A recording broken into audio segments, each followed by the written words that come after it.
নমস্কার বন্ধুরা, তোমরা সকলে কেমন আছো?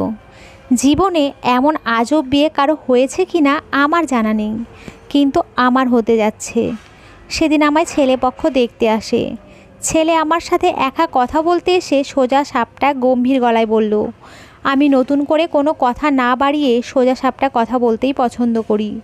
আপনাকে আমার সন্তানের মা হতে হবে, আর আমি তার জন্যই আপনাকে বিয়ে করতে চাই। কিন্তু স্ত্রীর মর্যাদা আমি আপনাকে কখনোই দিতে পারবো না। লোকটার কথা শুনে যেন আমার অন্তরাত্মা কেঁপে উঠল। কি বলছে কি লোকটা? অশ্রুসিক্ত হয়ে উঠল আমার চোখ দুটো। অথচ আমি আর জানতামই না তিনি আমাকে দেখতে এসেছেন। গ্রামের নিম্ন মধ্যবিত্ত পরিবারের মেয়ে আমি। ভাইয়ের কাছে রেখে বাবা মা দুজনেই পাড়ি জমিয়েছে না ফেরা দেশে।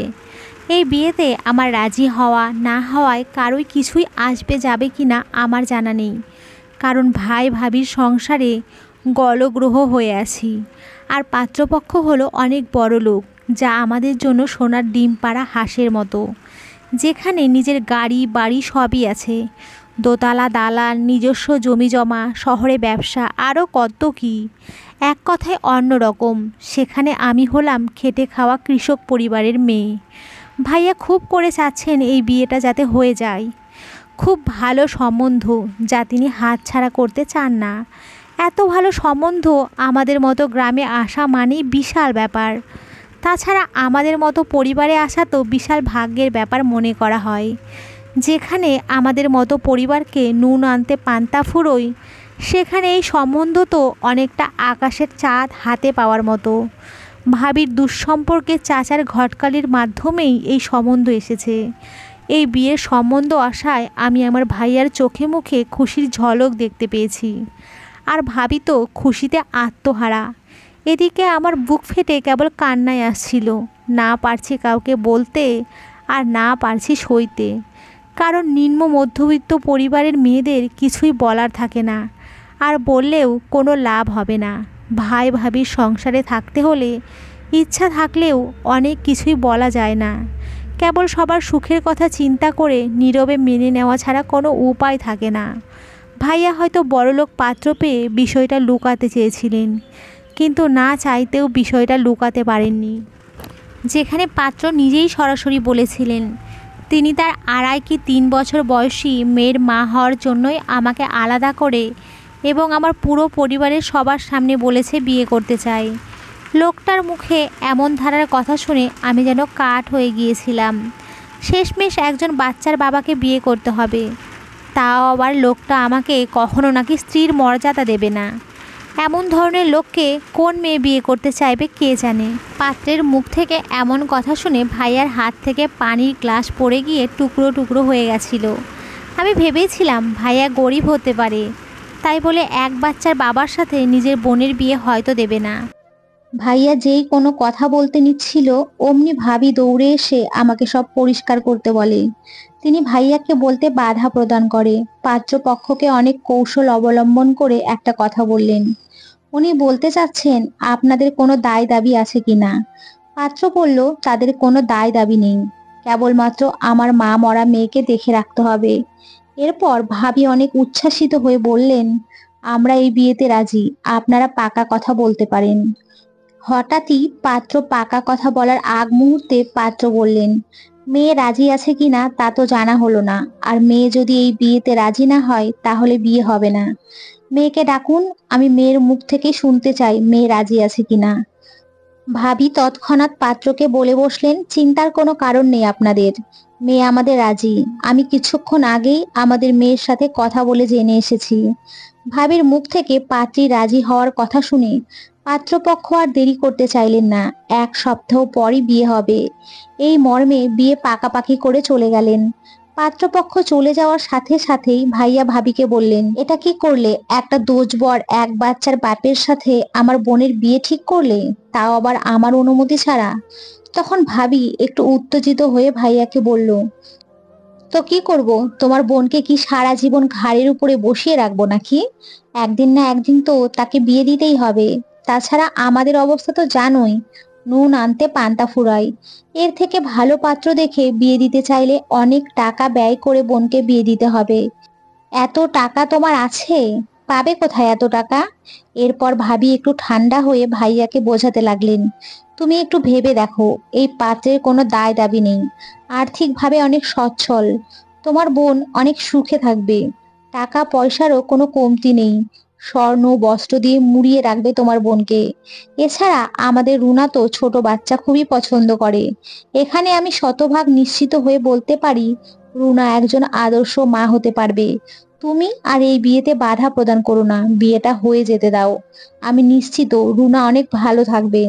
তুমি কি চাও না তোমার বোন ভালো থাকুক? ভাইয়া ভাবির কথায় প্রভাবিত হয়ে এই বিয়েতে রাজি হয়ে গেলেন। ওদিকে অতিথি বিদায় হওয়ার পর ভাইয়া আমার পাশে এসে বসলেন। আমি চুপচাপ বসে আছি। ভাইয়া আমাকে কিছু একটা বলতে গিয়েও বারবার থেমে যাচ্ছেন। কেমন যেন কাঁচুমাচু করছিলেন তিনি।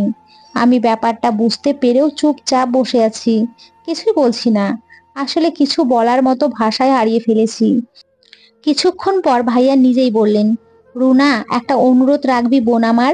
ভাইয়ার মুখ থেকে কথা বের হতে দেখে আমিও বলে উঠলাম, বিয়ে ছাড়া অন্য কোনো অনুরোধ থাকলে ভেবে দেখতাম ভাইয়া। ভাইয়া আবার বলল, এই বিয়েতে তুই আর না করিস না বোন আমার। সারা জীবন আমরা কত কষ্ট করেছি, অভাব অনটনে দিন কাটিয়েছি, অভাবের তাড়নায় ভালো মতো মাছ ভাত খেতেও পারিনি।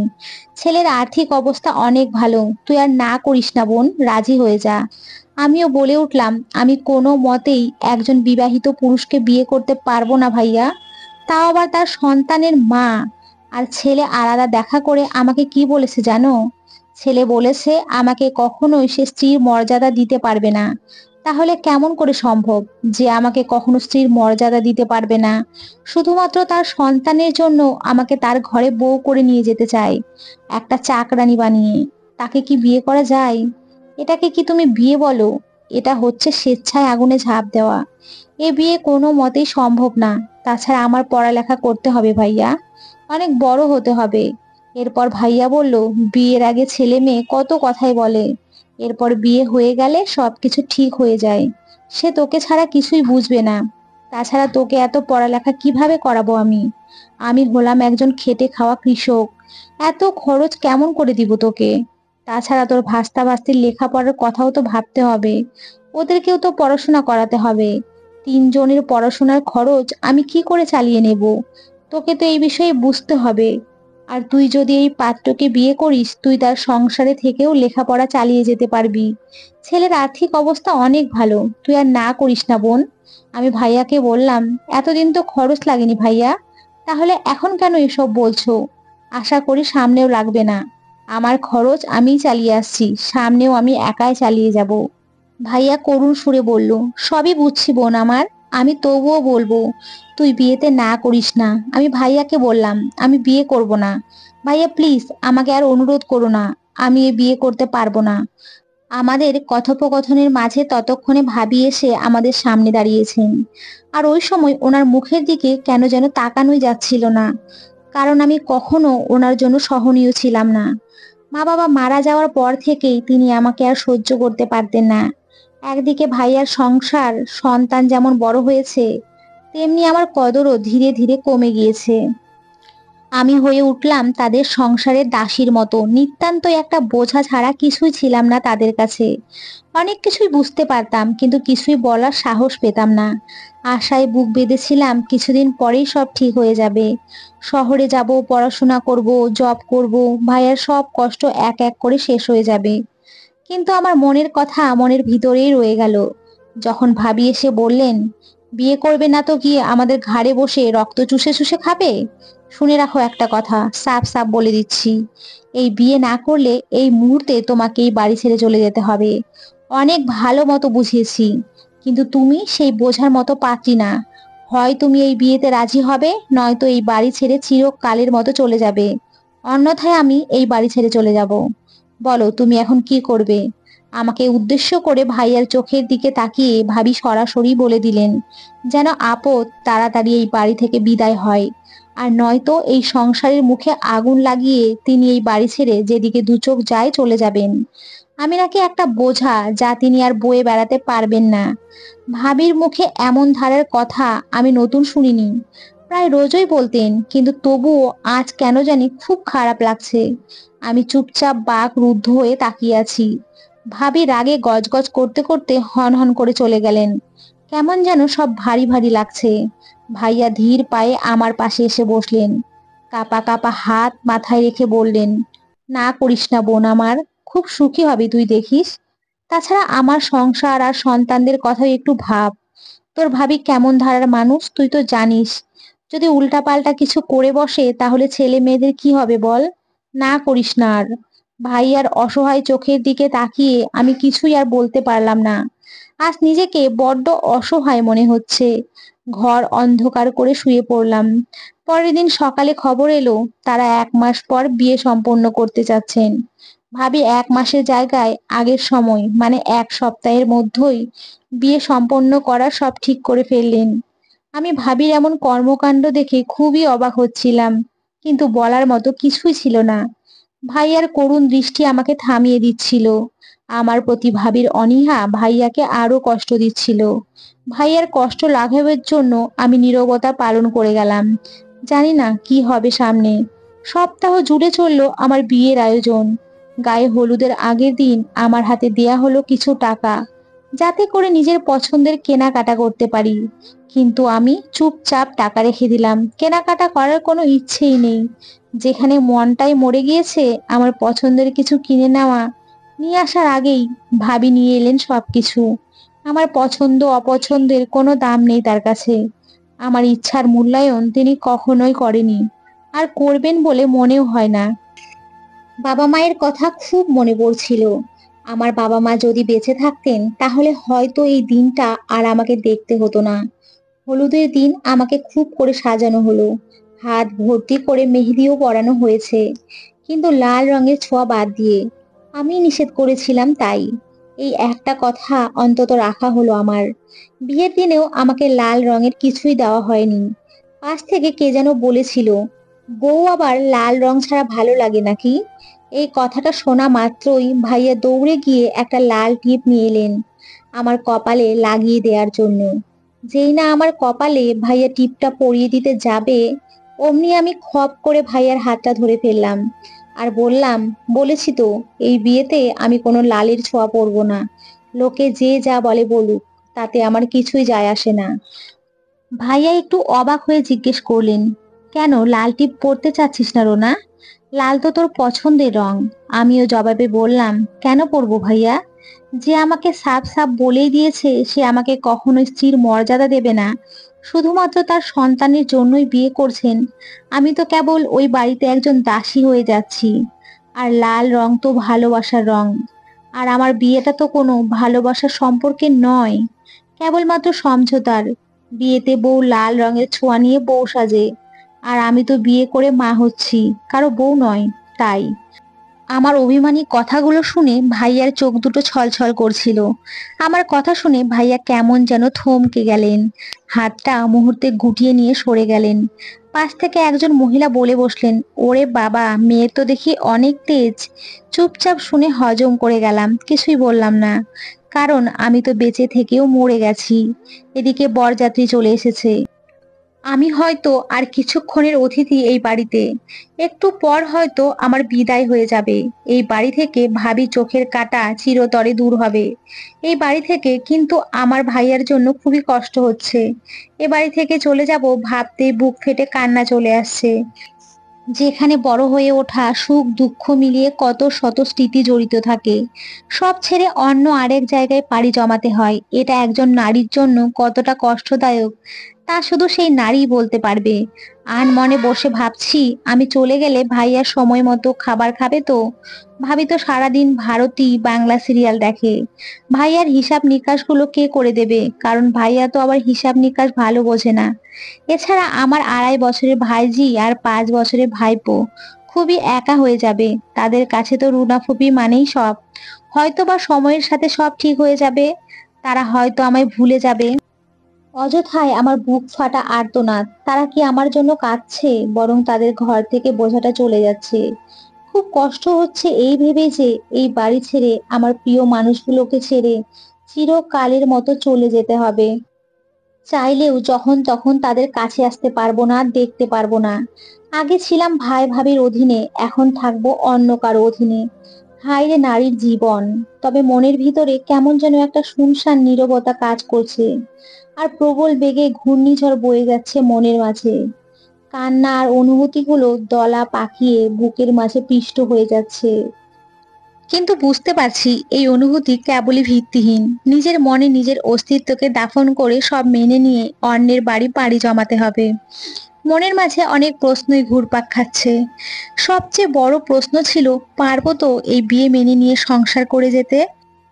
যে আমাকে স্ত্রীর মর্যাদা দিবে না বলেছে, তাকে মানিয়ে আমার করে নিতে নাকি সারা জীবন মা হয়েই থাকতে হবে? পারবো তো সেই অবুঝ শিশুটির মা হতে? মানুষ তো মুখে মুখে মনে মনে অনেক কথাই বলে, কিন্তু তার বাস্তব রূপটা থাকে পুরোটাই ভিন্ন। আমিও তো মানুষ, আমার ক্ষেত্রেও যদি এমনটা হয়, মনে মনে ভাবলাম, শিশুটির তো কোনো দোষ নেই, তাহলে তাকে মেয়ে হিসেবে গ্রহণ করতে দোষ কি? কিন্তু বাস্তবে যদি তাকে মেয়ে হিসেবে গ্রহণ করতে না পারলাম, শত হলেও সে তো অন্যের সন্তান, নিজের পেটের না। এমন ধারণা যদি আমার মনে চলে আসে, কিছুই বুঝতে পারছি না কি করব আমি।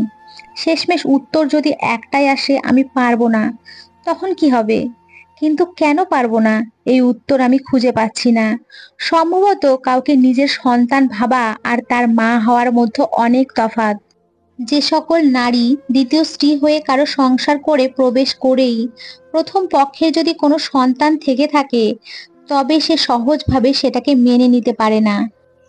আমার মতে তার যথোপযুক্ত কারণও আছে। হয়তোবা সবার ক্ষেত্রে আমার মতো ধারণা নাও হতে পারে।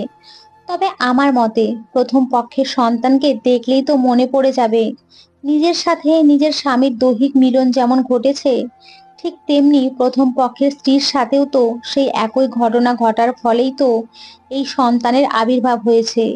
ওই মেয়ের নাম নেওয়াটা অস্বাভাবিক কিছু না। সচরাচর মেয়েরা একটু হিংসুটে স্বভাবের হয়, নিজের স্বামীকে অন্যের সাথে কখনোই ভাগ করে নিতে পারে না। আমার ক্ষেত্রেও যদি এমনটা ঘটে, মাহারা অবুঝ শিশুটিকে দেখে যদি এমনটাই মনে হয়, তার তো কোনো দোষ নেই। মনের মাঝে এলোমেলো হাজারো প্রশ্ন ঘুরপাক খাচ্ছে। এমন সময় কাজী সাহেব এসেছেন কলমা পড়াতে। সবাই নিজেকে গুছিয়ে নিয়েছে সেই সময়ে। বড়রা মাথার ঘোমটা টেনে আমার মুখ ঢেকে দিলেন। কাজী সাহেব যা যা বলছেন আমিও ঠিক সেগুলো উচ্চারণ করে গেলাম, কিন্তু কবুল বলার সময় থমকে গেলাম। কিছুতেই যেন বের হচ্ছে না আমার মুখ থেকে কোনো শব্দ। দুরু দুরু করে বুক কাঁপছে। কে যেন আমার গলাটা চেপে ধরে রেখেছে। বুকের ভেতরে বিশাল এক পাথর চাপা দিয়ে রেখেছে। হয়তো ছেড়ে যাওয়ার ভয়ানক কষ্ট আঁকড়ে ধরেছে। তাই হয়তো কবুল বলতে ভীষণ কষ্ট হচ্ছে। কবুল বললেই তো পর হয়ে যাব সবার কাছ থেকে। তাই হয়তো বলতে পারছি না। সবার ক্ষেত্রেই হয়তো এমন হয় না, আমার ক্ষেত্রেই মনে হয় এমন। আবার সবার ক্ষেত্রেই হয়তো একই রকম অনুভূতি হয়। হঠাৎই সামনে থেকে ভাইয়া বললেন, বোন আমার, চুপ করে আছিস কেন? কবুল বল, বলে দে। ভাঙা মনে সেটাও বলে দিলাম। কাবিননামায় আমার স্বাক্ষর নিয়ে চলে গেলেন উনারা। অবশেষে আমি কারো স্ত্রী হয়ে গেলাম। চোখ দিয়ে টপ টপ করে অজর ধারায় জল গড়িয়ে পড়ছে। আজ ভীষণ নিজেকে অসহায় মনে হচ্ছে। নিজের চোখের জল মুছে দেওয়ার এবং একটা আদরে হাত মাথায় বুলিয়ে দেওয়ার কেউ পাশে নেই। চুপচাপ বসে আছি আর বাবা মাকে ভীষণ করে মনে পড়ছিল। এমন সময় বউ দেখতে ভিড় জমিয়েছে। আমি যেই রুমে বসা, সেই রুমে অনেকেই আসছে আর যাচ্ছে। ভিড়ের মাঝে খুঁজে মরছে আমার আকুল এই চোখ দুটো আমার প্রিয় মানুষগুলোকে। কিন্তু কাউকে কোথাও দেখতে না পেয়ে নিজেকে বড্ড অসহায় লাগছিল আমার। ভালো লাগছে না কিছুই। এমন সময় ভাইয়া এসে আমার পাশে বসলেন, আর এদিক ওদিক তাকিয়ে পকেট থেকে একজোড়া কানের দুল বের করে দিলেন আমার হাতে। এগুলো দেখে আমার চিনতে একটুও ভুল হয়নি। এগুলো আমার মায়ের ছিল। তিনি খুব যত্ন করে আমার হাতে যেই না পরিয়ে দিতে চাইলেন, অমনি ভাবি কোথা থেকে জানি এসে ভাইয়ার হাত থেকে এই জিনিসগুলো নিয়ে নিলেন। আর বললেন, নিজের মেয়ের ভবিষ্যতের কথা একবারও চিন্তা করলে না? তোমার বোনের তো তো অনেক বড় লোকের সাথে বিয়ে হয়েছে, তার তো আর অর্থকারীর অভাব হবে না। তোমার কি আছে, নুন আনতে তো পান্তা ফুরায়। মেয়ের বিয়ে হলে তখন কি দিবে তুমি তাকে? আমি তো এমনিতেই নিতাম না। মুখ বেঁকিয়ে একটা হাসি দিয়ে ভাইয়াকে বললাম, এসবের আমার কোনো প্রয়োজন নেই ভাইয়া, এগুলো ভাবিকেই দিয়ে দেন। ভাইয়া বলল, কিন্তু আমি ভাইয়ার কথা থামিয়ে দিয়ে বললাম, এগুলোতে আমার কোনো অধিকার নেই। মায়ের গহনাগাটির ভাগ বাড়ির বউরাই পায়। আর ভাবি তো এটার যোগ্য। অনেক কিছু করেছেন তিনি মায়ের জন্য। তাছাড়া ওনার মেয়েকে নিজ দায়িত্বে বিয়ে দিচ্ছেন, এটাও বা কম কিসের? আমার কথা শেষ হতে না হতেই ভাবি বললেন, হয়েছে হয়েছে, আর ন্যাকামো করতে হবে না, বলেই এইভাবে চলে গেলেন। ভাবি চলে যেতেই ভাইয়া আমাকে বুকে জড়িয়ে কান্না করছে আর বলছে, তোকে আমি কিছুই দিতে পারলাম না রে বোন। বাবা মা মারা যাওয়ার পরে বড় ভাইয়ের যা কর্তব্য তাও আমি করতে পারিনি তোর জন্য। তুই আমাকে ক্ষমা করে দিস বোন। আমি আর নিজেকে ধরে রাখতে পারলাম না। আমিও ভাইয়াকে শক্ত করে জড়িয়ে ধরে হাউ মাউ করে কাঁদতে লাগলাম। সাথে আমার কলিজার টুকরোগুলোও কাঁদছিল। অনেক কষ্টে টিউশনি করে লুকিয়ে চুরিয়ে একটা সোনার চেন বানিয়েছিলাম। গলা থেকে সেই চেনটা খুলে আমার ভাতিজি খুশির গলায় সেটা পরিয়ে দিলাম আর বললাম, তোর ফুপির পক্ষ থেকে তোকে এটা উপহার দিয়ে গেলাম। তিল তিল করে কষ্টে গড়িয়েছি এই চেনটা। যখনই এই চেনে হাত দিবি তখনই তোর ফুপির কথা মনে পড়বে। মনে রাখবি তো তোর এই ফুপিকে, ভুলে যাবি না তো? আমার কাণ্ড দেখে ভাইয়া আরো জোরে হাউমাউ করে কাঁদতে শুরু করে দিল। ভাবির মতো নির্দয় মানুষের চোখেও তখন পানি। হয়তোবা ভাবির একটু হলেও অনুশোচনা হচ্ছে। কিছুক্ষণ আগেই তো আমার হাত থেকে আমার মায়ের রেখে যাওয়া আমানত আমার থেকে ছিনিয়ে নিয়েছে। অথচ সেই আমি তার মেয়ের গলায় আমার তিল তিল করে গড়া উপার্জনের টাকা দিয়ে চেন তার মেয়ের গলায় পরিয়ে দিয়েছি। এদিকে বিদায়ের সময় হয়ে এসেছে। হঠাৎ ভাবি এসে আমার হাত ধরে বললেন, আমাকে ক্ষমা করে দিস রুনা বোন আমার। কথায় আছে না, অভাবে স্বভাব নষ্ট। আমারও হয়েছে এমনই অবস্থা। সংসারের টানাপোড়েন অভাব দেখতে দেখতে কখন যে স্বভাব নষ্ট হয়ে গিয়েছে তা বলতে পারবো না। তোর সাথে যে অন্যায় করেছি সেই বোধ বুদ্ধিও হারিয়ে গিয়েছিল। তাই আমাকে ক্ষমা করে দিস। আমি কিছু মনে করিনি ভাবি, আর তোমাকে কখনোই ভাবির চোখে দেখিনি, দেখেছি মায়ের চোখে। তাই তোমার আমার উপরে রাগ ক্রোধ অভিমান তাই মাখিনি। তুমি পারলে আমার কলিজার টুকরো দুটোকে আর ভাইয়াকে দেখে রেখো। আমার কথা শেষ হতেই ভাবি আমাকে জড়িয়ে ধরে কাঁদতে শুরু করে দিল। এরপর ভাইয়া আমার হাত ধরে গাড়িতে বসিয়ে দিলেন। আমার পাশে এসে বসলেন তিনি, মানে আমার স্বামী। উনি আমার পাশে বসতেই কেন জানি আমার সমস্ত শরীর শিউরে উঠল। কেন জানি বলতে পারবো না। এ কেমন যেন এক অনুভূতি। এরপর আমার প্রিয় মানুষগুলোকে বিদায় জানিয়ে নতুন আমার জীবনের পথে যাত্রা শুরু হলো। আমি খুবই বিস্মিত হলাম। ওনার সাথে ওনার মেয়ে নেই কেন? যার জন্য বিয়ে তাকেই নিয়ে আসেনি কেন? মনে মনে অনেক দ্বিধাদ্বন্দ্বতে পড়ে গেলাম। বলবো কি বলবো না বুঝতে পারছি না। যার জন্য বিয়ে তাকে কেন আনা হয়নি? হাত মোচড়াতে মোচড়াতে কথাটা বলেই ফেললাম, মেয়েটাকে কেন আনেননি? তিনি খুব শান্ত গলায় উত্তর দিলেন, বাচ্চা মেয়ে তো ঝই ঝামেলা সহ্য করতে পারবে না। তাছাড়া ওর আবার সর্দির ধাঁচ আছে, একটুতেই সর্দি লেগে যায়, তাই আনা হয়নি। ওর কথা বাদ দিন, আপনি ঠিক আছেন তো? আমি মাথা নেড়ে সম্মতি জানিয়ে বোঝালাম আমি ঠিক আছি। তিনি আমার দিকে তাকিয়ে বললেন, তাহলে চোখ মুখের এমন 12টা বাজিয়েছেন যে?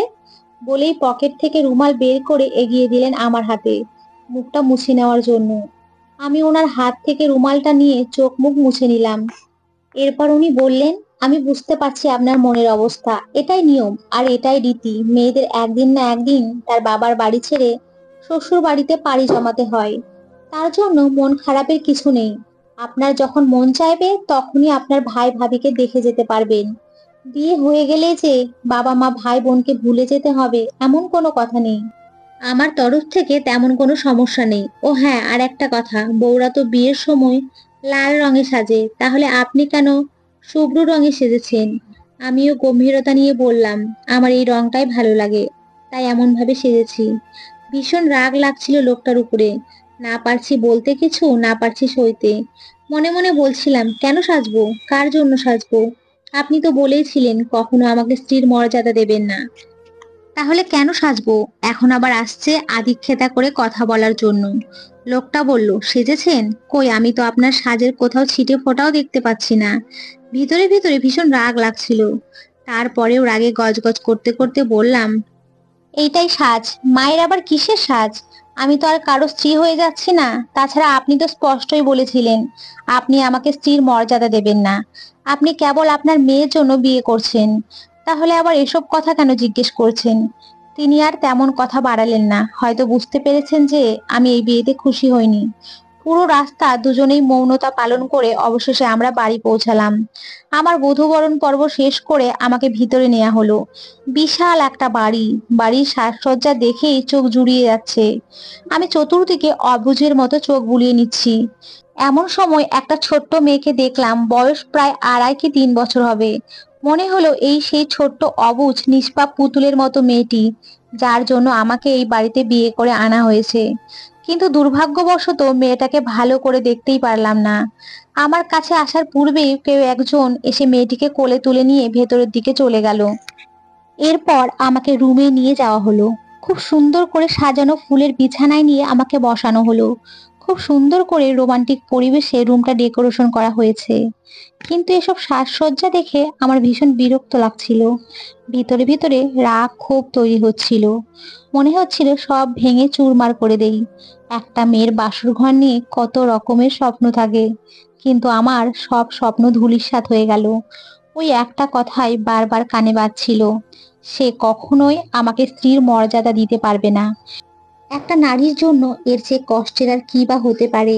তাই এখন এই ফুলশয্যার ঘরের সাজ সরঞ্জাম দেখে আমার শরীরের বিষের কাঁটার মতো বিচ্ছিল।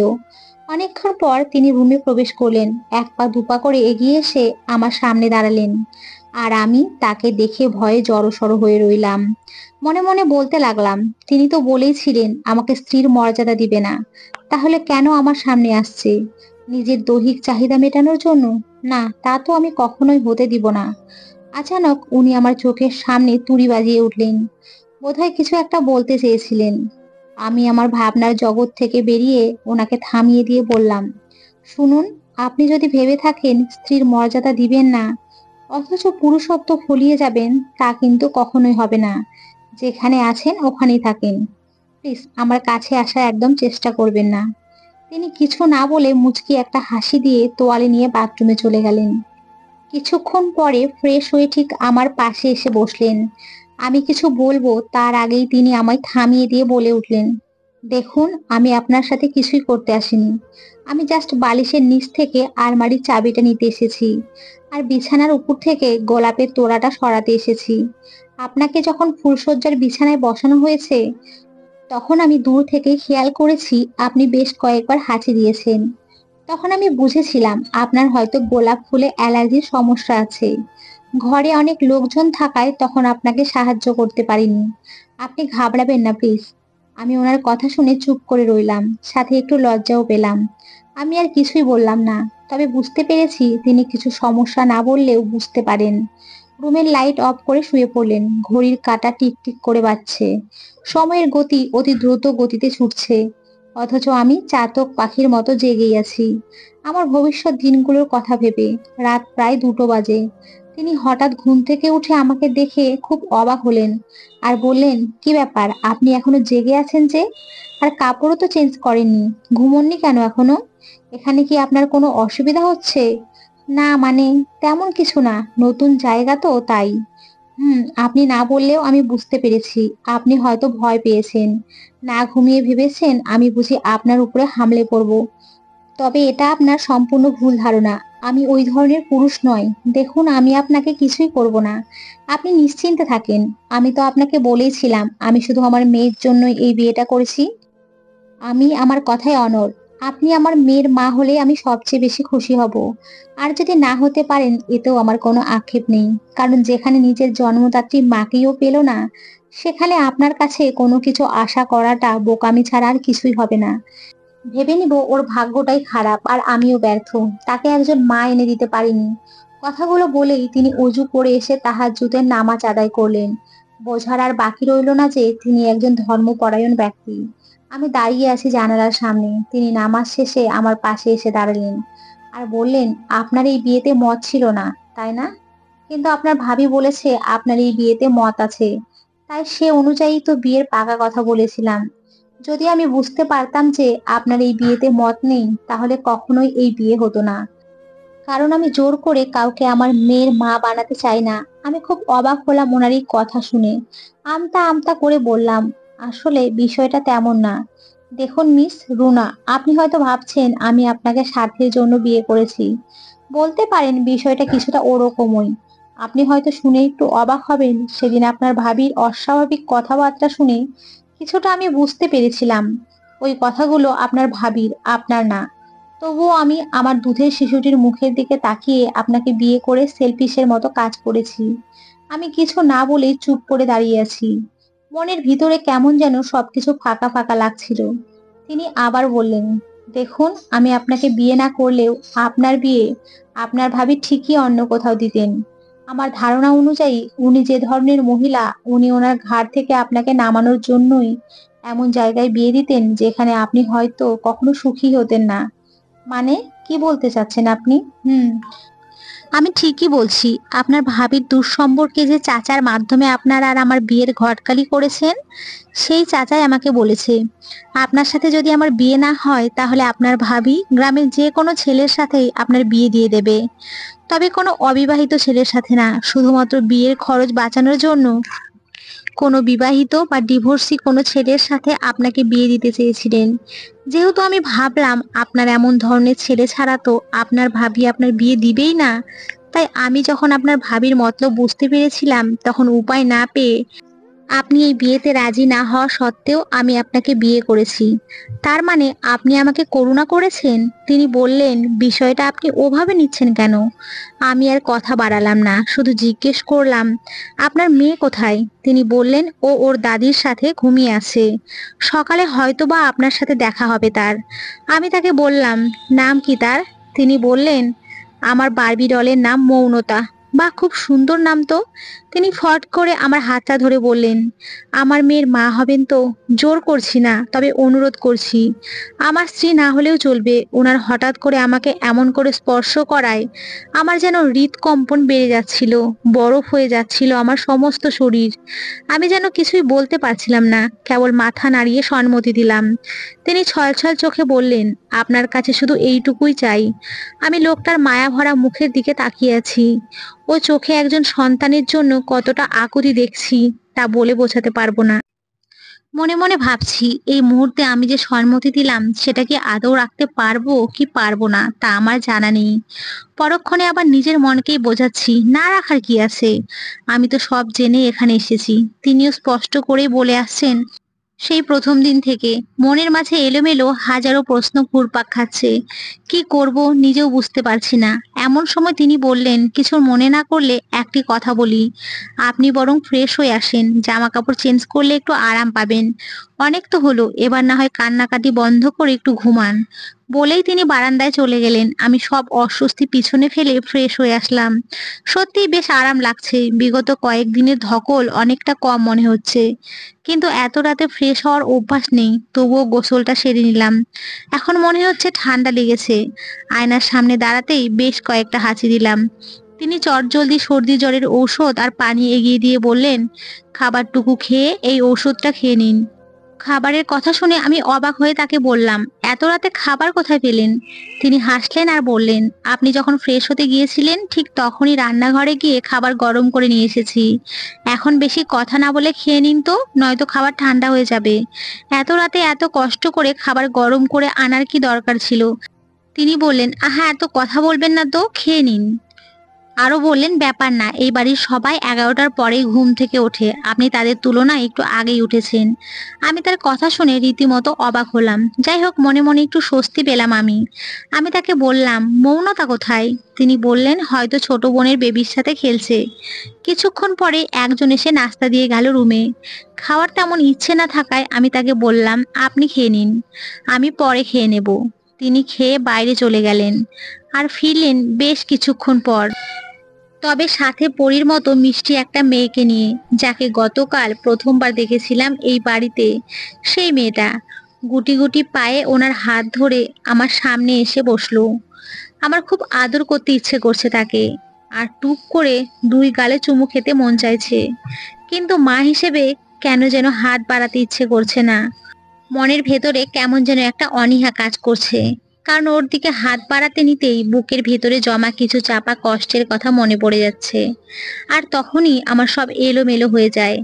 আমাকে চুপ থাকতে দেখে সেই মিষ্টি মেয়েটা প্রথম আমার দিকে একটা চকলেট বাড়িয়ে দিয়ে আধো আধো বুলিতে বলল, চক্কেল খাবে? আমি বললাম, না মা, তুমি খাও, আমার খিদে নেই। মা, আমি তোমার কাছে যাবো, আমাকে কোলে নাও না।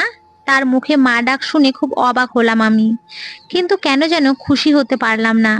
তবে মা ডাক শোনার পর মৌনতাকে কেন যেন আর না করতে পারলাম না।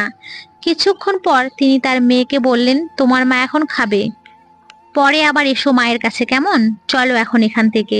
মেয়েটা জেদ ধরে বসলো, সে আমার কাছ থেকে সরবে না। সে আমার সামনে বসে বসে আমাকে দেখবে, এটাই তার আজকের ইচ্ছা। প্রথমবার মাকে দেখতে পেয়েছে, তাই হয়তো সে এখন এখান থেকে সরতে চায় না, আমার সামনে থাকতে চায়। কিছুতেই মৌনতাকে আমার সামনে থেকে সরাতে পারলো না। আমার সামনে বসে রইল। তিনিও তার মেয়ের জেদের কাছে হার মেনে আমার কাছে রেখে বাইরে চলে গেলেন। বাইরে যাওয়ার আগে তিনি আমার হাতে একটা মোবাইল দিয়ে বলে গেলেন, যদি আমার বিরক্ত লাগে তবে আমি যেন ওনাকে একটা মেসেজ দিই, তবুও যেন কোনোভাবে তার মেয়ের সাথে খারাপ ব্যবহার না করি। তিনি চান মৌনতা যেন তার মা সম্বন্ধে কোনোভাবেই তার ছোট্ট কোমল মনে কোনো খারাপ ধারণা পোষণ না করে। আমি তার কথা শুনে সত্যিই খুব মুগ্ধ হলাম। এত ছোট মেয়েকে কত সুন্দর করে প্রতিটা সম্পর্কের ব্যাপারে শিক্ষা দিচ্ছে। আমি মোবাইলটা রেখে ওনাকে বিদায় জানালাম। কিছুক্ষণ পর আমার রুমে আমার শাশুড়ি, ননদ সবাই আসলেন আমার সাথে কথা বলতে। এসে দেখলেন মৌনতা আমার কোলে বসে আছে আর টুকটুক করে গল্প করছে। আমিও খুব এনজয় করছিলাম ওর আধো আধো বুলিতে কথা শুনতে। ওনারা খুব খুশি হয়ে বললেন, মৌনতাকে এভাবেই আগলে রেখো রুনা, ও যেন কখনো কোনো কষ্ট না পায়। ওর জন্মের পর পর ওর মাকে চোখের দেখাটুকুও দেখতে পায়নি, এখন তুমি ওর মা হয়ে এসেছো, এখন ওকে আগলে রাখার দায়িত্ব তোমারই। এতক্ষণ খুবই ভালোই চলছিল সবকিছু, কিন্তু কেন যেন ওর মা কথাটা শুনে রাগে গায়ে জ্বালা ধরে যাচ্ছিল। হঠাৎই মনে পড়ে গেল, ওর জন্যই আমি আমার স্বামীর কাছ থেকে কখনো স্ত্রীর মর্যাদা পাবো না, কেবলমাত্র ওর মা হয়েই থাকতে হবে বলে। সব নারী চায় স্বামীর আদর ভালোবাসা, তার সন্তানের মা হতে, আর আমি এসব থেকে বঞ্চিত। তাই হয়তো এই অবুঝ শিশুর উপরে রাগ চলে আসে, যদিও প্রকৃতপক্ষে ওর কোনো দোষই নেই। আমি মৌনতাকে আদর করলে ওর মা হওয়ার জন্য কেন যেন কোনো মতেই ইচ্ছে যাচ্ছে না মনে। নিজের মনকে কিছুতেই বোঝাতে পারছি না। ওনাদের কথা শুনে কোনো প্রত্যুত্তর না করে শুধুমাত্র মাথা নেড়ে বসে থাকলাম। প্রায় 2 ঘন্টা পর আমি ওনাকে মেসেজ দিলাম, আমি আর পারছি না, বাসায় চলে আসেন। মেসেজ দেওয়ার প্রায় 10 মিনিটের মাথায় তিনি চলে আসলেন। এসেই মৌনতাকে যেই না আমার কোল থেকে নিতে যাবে, অমনি ওনার হাতে আমার স্পর্শ লাগলো। সাথে সাথে কেমন যেন আমার সমস্ত শরীরে বিদ্যুৎ খেলে গেল। এ কেমন অনুভূতি তা আমি নিজেও বুঝতে পারছি না। কিন্তু মেয়েটা আমার কোল থেকে কিছুতেই যাবে না, সে এখানেই আমার কাছে থাকবে। শেষে তিনি বাহিরে ঘুরতে নিয়ে যাবে, চকলেট চিপস কিনে দিবে, এই সেই বলেও ওকে আমার কাছ থেকে নিয়ে যেতে পারলো না। শেষে বাধ্য হয়ে রেখে যেতে হলো আমারই কাছে। বিয়ে হওয়ার প্রথম 4-5 দিন সে গেস্ট রুমে ঘুমিয়েছিল, কিন্তু শাশুড়ি মা ব্যাপারটা বুঝতে পেরে তার আদেশ অনুযায়ী প্রায় 10-12 দিন হলো সে আমার সাথেই থাকে। নাটক, সিনেমা, সিরিয়ালে দেখায় স্বামী স্ত্রী মাসের পর মাস একই বিছানাও থাকলেও তাদের মধ্যে কোনো শারীরিক সম্পর্ক হয় না, কিন্তু বাস্তব চিত্রটা পুরোই ব্যতিক্রম হয়। এখন তার সবকিছুতেই আমাকেই চাই। ভুলে গিয়েছে আমাকে বিয়ে করার আগে বলা কথাটা, কিন্তু আমি ভুলিনি। না চাইতেও আমি তার শয্যাসঙ্গী হয়েছে ঠিকই, কিন্তু বিষয়টা আমি কিছুতেই ভুলতে পারছি না। তার সাথে মানিয়ে নেওয়ার অভিনয় করতে করতে আমি যেন ক্লান্ত হয়ে পড়েছি। মন মস্তিষ্কে শুধুমাত্র একটা কথাই গেঁথে গিয়েছে, আমাকে সে কখনো স্ত্রীর মর্যাদা দিতে পারবে না। তখনই সবকিছু এলোমেলো হয়ে যায়। বিবেক বারবার বলতে থাকে, তাহলে কি সে আমার সাথে শারীরিক সম্পর্ক আর তার সন্তানের মা করে রাখার জন্যই কি আমাকে এই বাড়িতে নিয়ে এসেছে? আর সে যদি আমাকে স্ত্রীর মর্যাদায় দিত, তাহলে সে কেন এখনো পর্যন্ত আমাকে তুমি করে বলতে পারলো না? এখনো কেন আমাকে আপনি করেই বলছে? শুনেছি স্বামী স্ত্রীর মাঝে শারীরিক সম্পর্ক হলে নাকি তাদের মধ্যে একটা অটুট বন্ধন তৈরি হয়, কিন্তু আমাদের মাঝে শারীরিক সম্পর্ক তো ঠিকই হলো, কিন্তু আজও পর্যন্ত সেই বন্ধনটা তৈরি হলো না। শুধুমাত্র আপনি নামক একটা দেয়ালের জন্য ধীরে ধীরে তার উপরে কেন যেন রাগ ক্ষোভ তৈরি হচ্ছে। না পারছি তাকে মুখ ফুটে কিছু বলতে, না পারছি সইতে। মস্তিষ্ক কেমন যেন শূন্য শূন্য লাগছে। মাঝে মাঝে রাগ করে তাকে আমার বলতে ইচ্ছে করে, বিয়ের আগে বলেছিলেন আপনি আমাকে কখনো স্ত্রীর মর্যাদা দেবেন না। এরপর আপনার সাথে আমার যেভাবেই হোক আবেগের বশে শারীরিক সম্পর্ক হলো, কিন্তু বিয়ে হলো 2 মাস হয়ে গেল, অথচ আপনি আজও পর্যন্ত আমাকে তুমি করে বলতে পারলেন না। তাহলে কি আপনি আমার শয্যাসঙ্গী আর আপনার সন্তানের মা করে এনেছেন এই বাড়িতে? কিন্তু গলার কাছে এসে কথাগুলো বারবার আটকে যায়, বলতে পারি না। ভেতরে ভেতরে রাগ জন্মাতে জন্মাতে একদিন হুট করে ওনাকে স্পষ্টভাবে জানিয়ে দিলাম, দেখুন আমি এসব আর মানতে পারছি না। একে তো আমি আপনার সন্তানের মা না, তার উপরে আবার আদিক্ষেতা। আপনি আমার কাছে এত কিছু আশা করিয়েন না প্লিজ। রাগের মাথায় মুখে যা আসছে তাই বলে দিলাম, কিন্তু মন বলছে অন্য কিছু। আমি মনে হয় তাকে ভালোবেসে ফেলেছি, কিন্তু তার আপনি বলা কথাটা আমার ভিতরে কুরে কুরে খাচ্ছে। সবকিছুই কেমন যেন আমার কাছে বিষের মতো লাগছে। যে ব্যক্তিটা আমার সাথে রাত হলে শারীরিক সম্পর্কে লিপ্ত হয় আর দিন হলে আপনি বলে সম্বোধন করে, তাহলে কেমন করে মেনে নেব সব? তিনি আমাকে কিছুই বললেন না, শুধু চুপচাপ মুখভঙ্গি গম্ভীর করে বাইরে চলে গেলেন। এদিকে মৌনতা আমার কাছে আবার এসেছে, তার খুব জেদ সে আমাকে সাজিয়ে দেবে আর আমি তাকে। কিন্তু বিশাল বড় বিপত্তি ঘটলো যখন, তার উপরে জমে থাকা রাগ বিশাল আকারে ধারণ করায় নিষ্পাপ মৌনতার উপরে ঝাড়লাম। কখন যে নিজের জ্ঞান বুদ্ধি হারিয়ে ফেলেছি নিজেই বলতে পারবো না। খুব বিরক্ত হয়ে মৌনতাকে চড় মেরে বসলাম, যদিও বা সেটা আস্তে ছিল, কিন্তু সেটা তার বাবার বুকে গিয়ে লাগলো। তিনি মৌনতাকে কোলে তুলে নিয়ে বললেন, থাক, আপনার রাগ করতে হবে না। বাচ্চা মেয়ে তো, সে তো আর জানে না আপনি তার মা না, তাই হয়তো জেদ করছে আপনার কাছে। তিনি আর কথা বাড়ালেন না, মেয়েকে কোলে নিয়ে রুম থেকে বের হয়ে গেলেন। আমার বিয়ের প্রায় 3 মাস পর ভাইয়া ভাবি এসেছেন আমাকে দেখতে আর আমাকে তাদের সাথে করে নিয়ে যেতে। আমিও রেডি হয়ে চলে গেলাম আমার ভাই ভাবির সাথে। যাওয়ার আগে ওনাকে বলে গেলাম, দুঃখিত আমি আপনার সন্তানের যোগ্য মা হতে পারলাম না। তিনি কিছুই বলেননি। মৌনতা আমাকে জড়িয়ে ধরে বলল, আমিও যাবো মা তোমার সাথে। আমি বললাম, পরের বার তোমাকে নিয়ে যাব সোনা, আজ থাকো এখানে। তিনি আমাকে বারান্দা থেকে ডেকে বললেন, শিশুদের মিথ্যে ভরসা দিতে নেই। বাচ্চা মেয়ে তো, এখন হয়তো বুঝবে না আর কিছু বলবেও না, কিন্তু বড় হলে তার ছোটবেলার সব কথা মনে পড়লে আপনাকে মিথ্যাবাদী ভাববে। আমি চাই না আমার সন্তানের মনে কারো জন্য কোনো ক্ষোভ তৈরি হোক। আমি আর কিছু না বলেই ফিরে এলাম ভাইয়া আর ভাবির সাথে। সবাই কি আদর যত্ন করছে আমার। এই সেই আমার ভাবি যে কিনা আমায় দেখতে পারতো না, তার চোখের কাঁটা ছিলাম আমি, অথচ আজ আমার কত যত্ন করছে। তাদের কাছে আমি যেন এক অতিথি মাত্র। খেতে বসে ভাইয়া বেশ কয়েকবার আমাকে জিজ্ঞেস করেছে, কতদিন থাকবো এখানে। কিন্তু ওই লোকটার কাছে যাওয়ার যে ইচ্ছে আমার আর নেই, সেই কথা ভাইয়াকেও বলতে পারছি না। তাই তেমন একটা কথা না বলে চুপচাপ খেয়ে উঠে পড়লাম। ভাইয়াও আর তেমন কথা বাড়ালেন না। ভিতরে ভিতরে কষ্ট লালন করছি আমি, আর লোকটার জন্য মনটা পুড়ে যাচ্ছিল আমার। বাবার বাড়ি আসার প্রায় সপ্তাহখানেক পর আমার খুব জ্বর এলো। বিছানা থেকে উঠতেই পারছি না। খবর পাঠানো হলো আমার শ্বশুর বাড়িতে। আমার স্বামী আর মেয়ে দুজনেই আসলো আমাকে দেখতে। আমাকে দেখে মৌনতা আমার কোলে আসতে চাইছে আর বলছে, মা মা, উঠো উঠো না। সে তো অবুঝ, সে তো আর বোঝে না আমার জ্বর এসেছে। আমি বিছানা থেকে উঠতে পারছি না। তখন তিনি মৌনতাকে বললেন, তোমার মায়ের জ্বর এসেছে মা, উঠতে পারবে না, তুমি আমার কোলে বসে থাকো। এই কথা শোনা মাত্র ছোট্ট মৌনতা তার বাবার কাছ থেকে উঠে এসে আমার কাছে আমার কপালে হাত দিয়ে বলল, মা তোমার জল এতেতে। আমি মাথা নাড়িয়ে সম্মতি জানালে দৌড়ে তার বাবার পকেট থেকে কলম নিয়ে এসে আমার বগলের ভিতরে ঢুকিয়ে দিল। এরপর আমার মুখের কাছে হাত নিয়ে বলল, মা ওষুধ খাও, জল ভালো হয়ে যাবে। আমি অবাক হয়ে কেবল ওর কাণ্ড কারখানা দেখছিলাম। আর কতবার যে আমার নাক মুখ ধরে ডেকেছে মা মা করে। তিনি আমার কপালে জলপট্টি দিয়ে দিচ্ছেন। মৌনতাও জেদ ধরলো, সেও আমার কপালে জলপট্টি দিয়ে দেবে। কিন্তু তিনি বাদ ছাড়লে মৌনতার সে কি কান্না। শেষমেশ মেয়ের কাছে হার মেনে তিনি ভেজা জলপট্টি চিপে মৌনতার হাতে দেয়, আর মৌনতা আমার কপালে সুন্দর করে বসায়। এইটুকু মেয়ে আমার যথেষ্ট খেয়াল রেখেছে। হঠাৎ মাঝরাতে উঠে দেখি মৌনতা আমার বুকের উপরে ঘুমিয়ে আছে। আস্তে করে সরিয়ে আমার পাশে শুইয়ে আমি ওকে জড়িয়ে ধরে ঘুমিয়ে পড়ি। এরপর ভোর রাতে হঠাৎই আমার ঘুম ভেঙে যায়। চোখ খুলে দেখি তিনি নামাজ পড়ছেন আর মৌনতাও তার বাবার পাশে বসে আমার জন্য দোয়া করছেন। আল্লাহর কাছে মিনতি করছে যেন তার মাকে তিনি সুস্থ করে দেন তাড়াতাড়ি। এই দৃশ্য দেখে আমার দু চোখের কোণ বেয়ে জল গড়িয়ে পড়লো। সারাদিন অপরাধ বোধে ভুগছি আমি। মা হতে চাইনি আমি মেয়েটার, কত অবহেলা করেছি, চড়ও মেরেছি। কিন্তু সে আমার মা হয়ে দেখিয়ে দিল মৌনতার ভালোবাসায় আমি আমার মাকেও ওর মাঝে ফিরে পেয়েছি মনে হয়।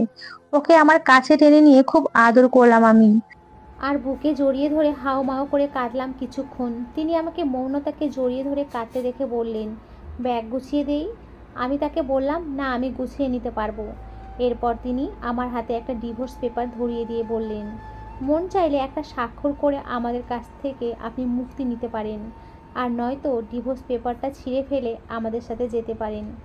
জোর করে আপনার উপরে কোনো কিছুই চাপিয়ে দিতে চাই না, সম্পূর্ণটাই আপনার ইচ্ছা। মনে মনে খুব রাগ হচ্ছিল লোকটার উপরে, কিন্তু আমি কিছুই বললাম না। আমি মুহূর্তেই ডিভোর্স পেপারটা ছিঁড়ে ফেললাম। তিনি বললেন, আপনি তো বলেছিলেন মা হতে পারবেন না। আমি বলেছিলাম মা হতে পারবো না। কিন্তু কেন বলেছিলাম তার কারণটা যদি বলি, আপনি এই সব কিছুর জন্য দায়ী। আপনার জন্যই মৌনতাকে অবহেলা করেছি। তিনি অবাক হয়ে বললেন, আমি আবার কি করলাম? আমি তার প্রশ্নের উত্তরে বললাম, নিজের বিবেকের কাছে একবার প্রশ্ন করে দেখেন আপনি কি করেছেন আমার সাথে। আমি আর এই বিষয়ে এই মুহূর্তে কোনো কথা বলতে চাচ্ছি না। ডিভোর্স পেপারটা আমি আপনার সাথে থাকার জন্য ছিঁড়িনি, কেবলমাত্র মৌনতার জন্যই ছিঁড়েছি। মৌনতার মা হওয়ার জন্য আপনার সাথে বিবাহ বন্ধনে আবদ্ধ হয়ে আপনার সংসারে গিয়েছিলাম, আর এখন মৌনতার মেয়ে হয়ে আমি এখন ওই বাড়িতে ফিরে যাচ্ছি। তিনি হাসলেন আর কিছুই বললেন না, কেবল আমার হাত ধরে বললেন, ওকে, আপনি যেমন চান তেমনি হবে। মেয়েরা তো মায়েরই জাত, আপনি ওর মা হন আর ওই আপনার মা হোক, একই কথা। মৌনতার জন্য আপনার চেয়ে ভালো মা আর কোথাও পাওয়া যাবে না। এরপর ওনার সাথে বাড়ি ফিরে এলাম পরের দিন সকাল সকাল। বাড়ি ফিরেই মৌনতা তার দাদি আর ফুপিকে বলছে, জানো জানো মা জল হয়েছিল, আরো কত কি কথা বলছিল আমাকে নিয়ে তাদের কাছে। আমি দূর থেকে দেখছিলাম আর হাসছিলাম। মন ভরে যাচ্ছে আমার মাটার কাণ্ড কারখানা দেখে। সারাদিন মৌনতা আমার সাথেই ছিল, আমার পিছু পিছু ঘুরে বেরিয়েছে, এক মুহূর্তের জন্য আমার থেকে আলাদা হয়নি। আর কেউ জোর করেও আমার কাছ থেকে ওকে নিতে পারেনি। রাতের বেলা ওকে ঘুম পাড়িয়ে যেই না উঠে দাঁড়ালাম, অমনি উনি আমায় পেছন থেকে আষ্টে পিষ্টে জড়িয়ে ধরে বললেন, আমার সাথে রাগ করেছেন কেন? কি করেছি আমি? আমি অভিমানী কণ্ঠে বললাম, কি এমন করেননি বলুন? এখনো আপনি আমাকে তুমি করেই বলতে পারলেন না। তিনি হাসতে হাসতে বললেন, আমি তো আপনার ভয়েই আপনাকে তুমি করে বলতে পারিনি।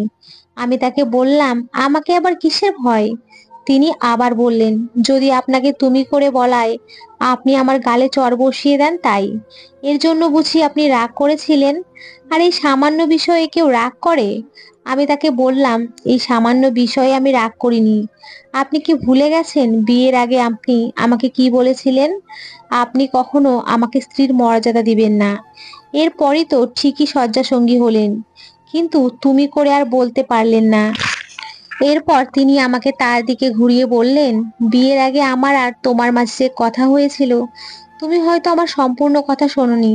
আমি কি বলেছিলাম? আপনাকে আমার সন্তানের মা হতে হবে। আমি আপনাকে কখনো স্ত্রীর মর্যাদা দিতে পারবো না। আমি কেবল আমার সন্তানের মা হওয়ার জন্যই আপনাকে বিয়ে করতে চাচ্ছি। তবে সময়ের সাথে সাথে হয়তো বা একদিন স্ত্রীর মর্যাদাও পেয়ে যেতে পারেন, যদি আমার সন্তানকে নিজের মতো আপন করে নেন। আমি অবাক হয়ে বললাম, লাস্টে আপনি ওই কথাগুলো বলেছিলেন? তাহলে আমার কান পর্যন্ত কেন পৌঁছলো না? হঠাৎ মনে পড়ে গেল, আমি আপনাকে কখনো স্ত্রীর মর্যাদা দিতে পারবো না। এই কথা শোনার পর আমি যেন অন্য জগতে হারিয়ে গিয়েছিলাম। এরপর তিনি আমাকে জড়িয়ে ধরলেন তার বুকে আর বললেন, জানো তুমি চলে যাওয়ার পরে কত কষ্ট হয়েছিল আমার। খুব মিস করেছি তোমাকে। আমিও তার বুকে মুখ লুকিয়ে বললাম, আমাকে এখন থেকে সম্পূর্ণভাবে আপনার স্ত্রীর মর্যাদা দেবেন বলুন। বিশ্বাস করুন, কখনো ফাঁকিবাজি করব না। আর আমায় ভালোবাসবেন তো? তিনি হাসতে হাসতে বললেন, তুমি বড্ড বোকারু না? তোমাকে স্ত্রীর মর্যাদা না দিয়েই কি তোমার সাথে দৈহিক মিলন হয়েছে বলো? আর তোমাকে তো আমি সেই শুরু থেকেই ভালোবাসি। আমি তাকে আবার বললাম, আর একটা কথা বলতে চাই। বলো। মৌনতাকে নিতে তার মা যদি কখনো চলে আসে, তখন কি হবে? সাপ সাপ একটা কথা বলে দিচ্ছি, আমি মৌনতাকে ছাড়া থাকতে পারবো না। ও যে আমার কলিজার টুকরো। আমার কথা শেষ হইতেই তিনি অনেক আত্মবিশ্বাসের সাথে বললেন, কখনোই আসবে না ওকে নিতে। আমি তাকে বললাম, আপনি এত আত্মবিশ্বাসের সাথে কি করে বলতে পারলেন মৌনতাকে নিতে? মৌনতার মা আসবে না? কারণ মৌনতার মা নিজেই জানে না এই সন্তান তার। আমি অবাক হয়ে তাকে প্রশ্ন করলাম, মানে? তিনি বললেন, মানে হলো মৌনতা হলো আমার ফুফাতো বোনের ফারহানার মেয়ে। একটা ছেলের সাথে ওর প্রেমের সম্পর্ক হয়, বিয়ে ছাড়াই ওদের মধ্যে শারীরিক সম্পর্কও হয়, যার দরুন ফারহানা গর্ভবতী হয়ে যায়।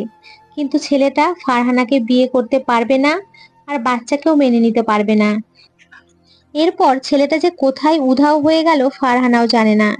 এদিকে ফারহানার পেটের সন্তান 4 মাস পার হয়ে 5 মাসে পড়ে যায়। ঘর পরিষ্কার করতে গিয়ে ফারহানার পড়ার টেবিলে ওর গাইনির রিপোর্ট হাতে পড়ে যায় ফুপির। এই নিয়ে পরিবারের একটা লঙ্কা কাণ্ড বেঁধে যায়। সমাজ সংস্কারের অপমানের হাত থেকে বাঁচানোর জন্য বাচ্চাটা নষ্ট করানোর অনেক চেষ্টা করেছিল ফুপা ফুপি, কিন্তু ডাক্তার বলেছে ফারহানার গর্ভের সন্তান 4 মাস পার হয়ে 5 মাসে পড়ে গেছে। যদি বাচ্চাটা নষ্ট করে তবে ভবিষ্যতে অনেক সমস্যা হতে পারে। ফারহানাও জেদ ধরলো বাচ্চাটা সে আর নষ্ট করবে না। সমাজের লজ্জার হাত থেকে বাঁচাতে ফারহানাকে চট্টগ্রাম থেকে ঢাকা আমাদের বাসায় পাঠিয়ে দিল। মৌনতার জন্মের সাথে সাথেই ফারহানার জ্ঞান ফেরার আগে আমার ফুপা তার মেয়ের ভবিষ্যতের কথা চিন্তা করে মৌনতাকে কোনো এতিমখানায় দিয়ে আসতে চেয়েছিল। কিন্তু মৌনতার নিষ্পাপ চেহারা দেখে ফুফার কাছ থেকে মৌনতাকে আমি আমার করে নিয়ে নিলাম। আর ফুপাকে কথা দিয়েছিলাম ফারহানাকে কখনো জানতেই দিব না মৌনতা তার মেয়ে। ফারহানার জ্ঞান ফিরলে ফারহানা জানতে পারে তার সন্তান মারা গেছে। হাসপাতাল থেকে ফুপা সোজা চট্টগ্রামে নিয়ে যায় ফারহানাকে। ফারহানা আর জানতেই পারলো না ওর সন্তান আমার কাছে। এরপর ফারহানার বিয়ে হয়ে যায় কোনো এক প্রবাসীর সাথে। আর এখন ফারহানা লন্ডনে থাকে। এই জন্যই মৌনতার জন্য এমন একজন মা খুঁজেছিলাম, যাতে সে আমাকে নয় কেবল মৌনতাকেই ভালোবাসবে। আমাকেও কথা দাও, এ কথা ঘুণাক্ষরেও কাউকে বলবে না মৌনতা আমাদের মেয়ে নয়। আমি আমার স্বামী নির্ঝরকে কথা দিলাম, এ কথা মৌনতা বা অন্য কেউ কোনো দিনও জানতে পারবে না। আমার স্বামী নির্ঝরের কাছ থেকে ঘটনাটা শোনার পর তার প্রতি শ্রদ্ধা আর সম্মান যেন আরো দ্বিগুণ বেড়ে গেল। সে যদি একটা নিষ্পাপ শিশুকে পিতামাতাহীন এতিমখানার হাত থেকে রক্ষা করে, বাবা মা না হয়েও নিজের সন্তানের পরিচয়ে মানুষ করতে পারে, তবে আমি কেন মাতৃত্বের ছায়া দিতে পারবো না?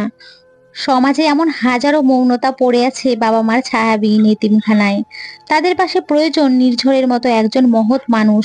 আমি আমার ভুল বুঝতে পারলাম, পেটের সন্তান হলেই যে নিজের সন্তান হবে, অন্যের সন্তান কেন নিজের সন্তান হবে না? মন থেকে আপন করে নিলে সব সন্তানই সন্তান হিসেবে ভাবা যায়। আর এই বিষয়টা আমার স্বামী চোখে আঙুল দিয়ে বুঝিয়ে দিয়েছেন। আমরা চাইলেই একজন মৌনতাকে আপন করে নিতে পারি।